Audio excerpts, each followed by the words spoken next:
Programang ito ay rated SPG, striktong patnubay at gabay ng magulang ang kailangan.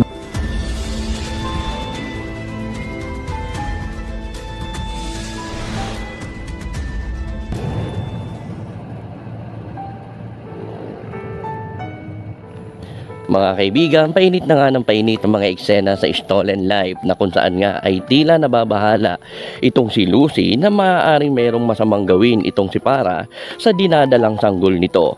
Kaya naman dahil nga nang malamang buntis nga itong si Para ay nakumpirma ni Lucy na nabuo nga ito ng dahil sa pagniniig nilang dalawa ni Darius noong mga panahong nasa katawan pa nito ang kanyang kaluluwa. Kaya naman mga kaibigan, sa pagkakataong ito tila nagpasya na nga itong si Lucy na gumawa nga ng matinding paraan upang protektahan nga ang sanggol na nasa sinapupunan ni Para, at ang naisip nga nito ay ang muling pagpapalit ng kanilang kaluluwa upang nang sa ganun nga ay maalagaan nito ang sanggol dahil batid nito na ito rin ay kanyang sariling anak.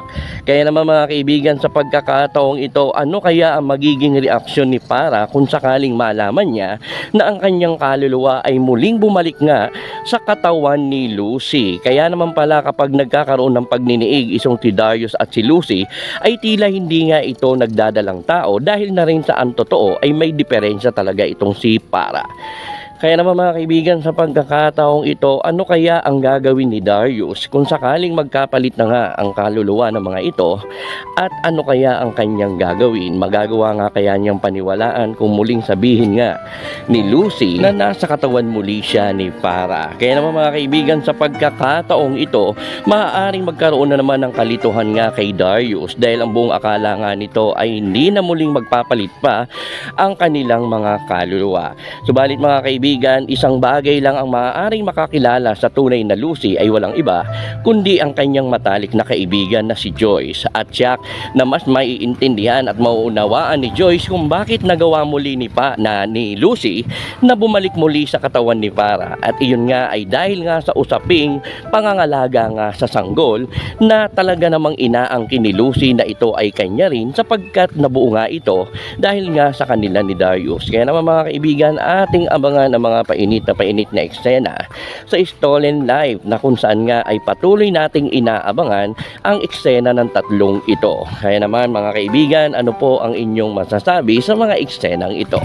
Lalo pa nga't pag nalaman nito ang rason kung bakit nakipagpalit itong si Lucy ay upang nandahil nga sa bata, at dito nga ay maaaring magkaroon naman ng panggagalaiti itong si Para dahil nga sa huling pagkakataon ay muli na namang naagaw ni Lucy ang nag-iisang pamilya na maaari niyang mapangalagaan, walang iba kundi ang sanggol.